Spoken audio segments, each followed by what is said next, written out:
Hi guys, welcome back to my channel. This is Serial Gaming here, and let's talk about another episode of Dissidia Final Fantasy Opera Omnia.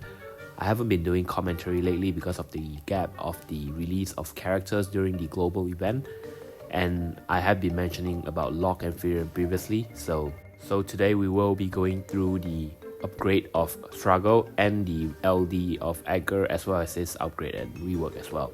So let's get started there. So starting off, we'll be going through with Strago. Strago doesn't get any rework on his LD, his skill 1 and skill 2, but he does get a very good upgrade on his EX.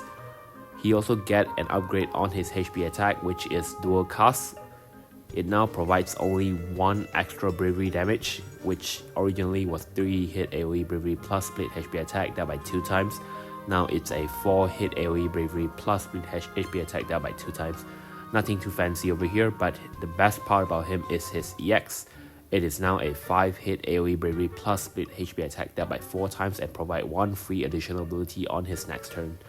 Well, so for those who never used Strago before and you're looking at him right now, you're probably thinking, what does he actually provide with that EX having just 4 bravery HP dumps? But for those who actually use Strago, you will remember that Strago's LD buff, which is the Soul of Tomasa, it actually allows all his skill to be used again every time he uses any of the skill. Like for example, if he uses his skill 1, he'll immediately use the skill 1 again after the first usage. And if he uses skill 2, the similar thing will be happening. So in this case, his EX will be applied twice. So if you're doing your math right, now being extra 1 HP dumps will allow 2 HP dumps on every of his attack as long as this Soul of Tomasa buff is active. So this new upgrade for Strago's EX will actually allows him to deal 8 AoE HP attack to the entire enemy, which is insanely good. The early C90 era actually allows us to get a glimpse on the many staff users here. We have Vivi, we have Vanille, we have Aiko, we have Strago, we have Sunday, and of course we'll be getting Papalymo as well on the next release. In my opinion, Strago is the best when it comes to AoE damage right now, because of the sheer power that his EX provide. Of course, his EX is not as fast charging as you want it to be, but let's not forget that we have insanely good character that recharge EX ability like Lloyd's and of course Ash as well. So pair them up with Strago and you'll see how hard he's gonna hit. Stimpy actually run him a lot even during the FR era because of the amount of HP attack he dealt. With the amount of HP attack that Strago provides in his EX is actually very powerful, especially when FR is involved. You will want to save up his EX at the last possible moment to abuse that FR percentage power up so that Strago can deal the highest damage possible. So yes, if you do compare the DPS mages that we will be getting currently or have already gotten, like Vivi, Sunday, and of course Papalymo, I think Strago actually does hold a very well position in this between these 4 units. Papalymo is a little bit different than the others because he's more of a Alice kind of mage because of his turn hogging and single target capability, but in terms of AoE, I think Strago is still a better worth investment if you compare him with Vivi and of course Zande. And I don't want to keep saying this, but Zande really sucks as a C90 unit, so yes. And of course, like any other Crystal Level 90 unit, they also get an upgrade in his additional ability. It now extends his additional ability buff to 4 turns. Of course, as usual, it grants him the Soul of Tomasa buff but for 2 turns, but it now provides a 60% attack up and a 20% bravery damage cap and overflow up. So yes, that's all about Strago. Doesn't get any rework, but very good EX upgrade. So now we move on into Edgar. For convenient purposes, I'm only going to consider the plus version of Edgar's skill. For your information, the plus version is only active whenever the Royal Pressure debuff is present, and the debuff itself is very easily applied since all of Edgar's skill actually applied the debuff. So unless the enemy is immune to all debuff, it's not actually difficult to maintain or apply it. So starting off with his skill 1, his skill 1 plus is a range attack with now 2 additional usage and deals a 4 AoE bravery plus split HP attack dealt by 3 times, and it is a ignore defense attack. His skill 2 plus is a melee attack that dealt 6 single target bravery plus single target HP attack dealt by 3 times with a 80% splash, and is also a ignore defense attack.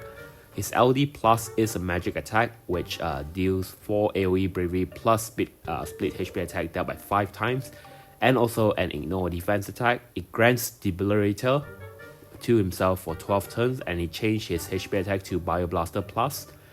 The Bioblaster Plus attack is a 3 AoE bravery plus full HP attack dealt by 3 times and inflict poison for 6 turns. The new buff that he gets from his LD now provides a 20% bravery damage up and HP damage up, and inflict weak debuff for 4 turns whenever he attacks the enemy or the target. So this weak debuff is actually really interesting. It provides imperil based on Edgar's attack. For example, if he uses his LD and Bioblaster attack, which is magic attack, it will apply magic attack imperil.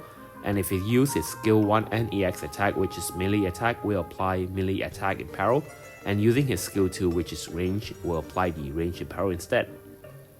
The imperil stays even after you change or use different attack on the enemy itself, so you can potentially apply all 3 imperils.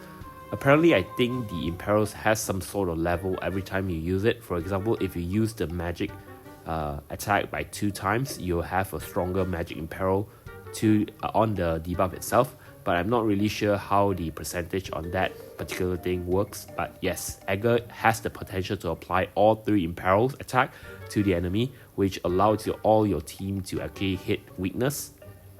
Moving on into his C90, which is the EX Plus upgrade. His EX Plus is a melee attack which deals 4 single target bravery plus single target HP attack dealt by 5 times with a 80% splash. And of course, it's a ignore defense attack as well. It also improved his EX buff, which now provides a 20% HP damage up. His additional ability also, it's been extended to 6 turns and now has a 40% attack up when targeting the buff target, as well as 40% brave damage cap up. So due to the flexibility of Edgar's kit, it's actually very easy to slot him in as a 3rd unit for any given party member because of how he's able to imperil all sort of attack type. The only issue I see with Edgar is if the enemy absorbs a certain type of attack. For example, if the enemy absorbs magic attack, even by applying magic imperil, it only makes the attack become 0 instead of dealing any weakness or good damage. So in that situation, it will actually render one of the Edgar skills useless. For magic, it will render his LD and Bioblaster damage to be 0, and so on and so forth. But I think the best part about Edgar is his capability and a potential of becoming a DPS unit in your main party as well, because of his tendency to ignore defense on all of his plus version of his attack. And coupled along with the imperil that he provides, he can actually deal a lot of damage. So I think Edgar might be a potential blast to play with. It's actually really nice that they gave Edgar his ignore defense mechanism, which goes really well with what he does in the original Final Fantasy VI with his chainsaw attack, which also ignore defense and potentially instant death. So I think for those who enjoy Final Fantasy VI, you also enjoy this small details that they gave us. I personally wasn't a good fan of Edgar because I wasn't really a big fan of any Final Fantasy VI character aside from Locke, Celeste and Terra. I like the game though, don't get me wrong, it's my 2nd most favorite game in the series itself. But yes, Edgar just doesn't click well with me, I think. But regardless though, if you're running Edgar with a specific team and you would like to ask me about the team comp, I would say that Edgar doesn't have a specific team comp. He's a very versatile unit that fits really well as a 3rd unit in the party member. So go Edgar with anyone you like. Make sure to bring a healer though if the boss likes to spam HP attack, because Edgar doesn't have any heal capability in his attack. You might want a tanker too, because Edgar doesn't really have any bravery refund on all his attack, so he might be open to be broken if you did not protect him well. I personally think the sad part about Edgar is his call ability doesn't apply the imperil. Imagine the possibility that any of the unit that calls Edgar can apply their own personal imperil based on their own attack. That itself would be really cool, and Edgar's call ability would be really good for almost all type of unit. Alright, I guess that's about it. Thanks again for tuning in. It's a really short commentary considering that we haven't been doing this for quite a while. But regardless, I really enjoy doing this lately, so I hope I can do more of this maybe on my own run as well. But we'll see how it goes. Thank you again guys for watching. If you like my content here, consider clicking that subscribe and like the video. Alright, and I'll see you guys in the next one. Cheers.